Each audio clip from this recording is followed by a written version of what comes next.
મહારાજા સયાજીરાવ યુનિવર્સિટીમાં સડજ શ્રેણી અંતર્ગત લય તાલ સાધના કાર્યશાળાનો પ્રથમ દિવસ સફળતાપૂર્વક પૂર્ણ. વડોદરા મહારાજા સયાજીરાવ યુનિવર્સિટી વડોદરાની ફેકલ્ટી ઓફ પરફોર્મિંગ આર્ટ્સ હેઠળના ઇન્ડિયન ક્લાસિકલ મ્યુઝિક ગાયન વિભાગ દ્વારા સંગીત સાધના યજ્ઞ સડજ શ્રેણી અંતર્ગત આયોજિત 2 દિવસીય લય તાલ સાધના કાર્યશાળાનો પ્રથમ દિવસ અત્યંત સફળતાપૂર્વક યોજાયો. કાર્યક્રમની શરૂઆત ફેકલ્ટી ઓફ પરફોર્મિંગ આર્ટ્સના ડીન પ્રોફેસર ગૌરાંગ ભાવસારના ઉદ્બોધન સાથે થઈ. તેમણે વિદ્યાર્થીઓ અને પ્રાધ્યાપકોનું હાર્દિક સ્વાગત કરતા જણાવ્યું કે આવી સાધનાત્મક તથા શૈક્ષણિક કાર્યશાળાઓ વિદ્યાર્થીઓના સર્વાંગી સંગીત વિકાસ માટે ખૂબ જ અગત્યની છે. તેમણે સતત અભ્યાસ, શિસ્ત અને સમર્પણ દ્વારા સંગીત સાધનાને પરિપૂર્ણ કરવાનો સંદેશ આપ્યો. કાર્યશાળાના પહેલા દિવસે સ્નાતક અને સ્નાતકોત્તર સ્તરના અંદાજે 100 વિદ્યાર્થીઓ ઉત્સાહપૂર્વક જોડાયા. લય બોધને મજબૂત બનાવો તથા શાસ્ત્રીય ગાયનમાં લયના સૂક્ષ્મ પાસાઓની ઊંડાણપૂર્વક સમજ વિકસાવવાનો કાર્યશાળાનો મુખ્ય ઉદ્દેશ રહ્યો. પ્રથમ સત્રનું માર્ગદર્શન ડૉક્ટર રાજેશ કેળકર દ્વારા આપવામાં આવ્યું. તેમણે વિદ્યાર્થીઓને લય, સૂક્ષ્મ લય અને તાલના મૂળભૂત સિદ્ધાંતો સાથે પરિચિત કરાવ્યા તથા તેનો વ્યવહાર અભ્યાસ પણ કરાવ્યો.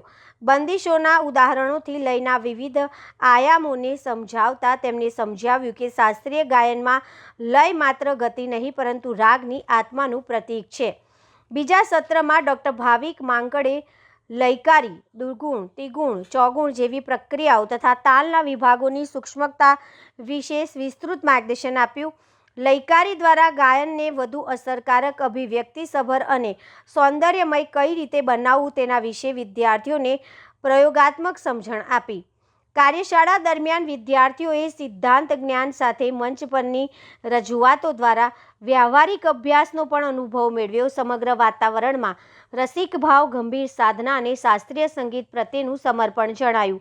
લય તાલના વિવિધ આયામોને સમજવા દિશામાં કાર્યશાળાનો પ્રથમ દિવસ વિદ્યાર્થીઓ માટે અત્યંત પ્રેરણાદાયી અને ઉપયોગી સાબિત થયો. નમસ્કાર. સંગીત સાધના યજ્ઞ આજે એનો પહેલો એપિસોડ છે, જેને સંગીત સાધના યજ્ઞ સિરીઝ ષડજ એવું નામ આપ્યું છે. ષડજ એટલે સા, પહેલો સ્વર. વિદ્યાર્થીઓ અને શિક્ષકો કોલેજના સિલેબસ ઓરિએન્ટેડ એજ્યુકેશનમાં ઘણું બધું શીખતા હોય છે, પણ એનાથી વિશેષ શું શું શીખવાડી શકાય એના માટે શિક્ષક પોતાની જાતને તૈયાર કરીને, અપડેટ કરીને વિદ્યાર્થીઓને પીરસવાનું કામ કરે છે. અને આ અમે ઉપક્રમ વર્ષો પહેલા ચલાવ્યો હતો, જેમાં 101 દિવસ રોજે 2 કલાક એ રીતે શિક્ષકોએ સ્વૈચ્છિક રીતે પોતાનું જ્ઞાન વિદ્યાર્થીઓ વચ્ચે પીરસ્યું હતું. આજે અમે કરવા જઈ રહ્યા છે, જેમાં પેરેલલ રોજે 2 કલાક ક્લાસીસ ચાલશે, 2 અલગ અલગ વર્ગોમાં. અને જેમ ષડજ છે, ત્યાર પછી રિષભ, ગંધાર, મધ્યમ, પંચમ, દૈવત, નિષાદ.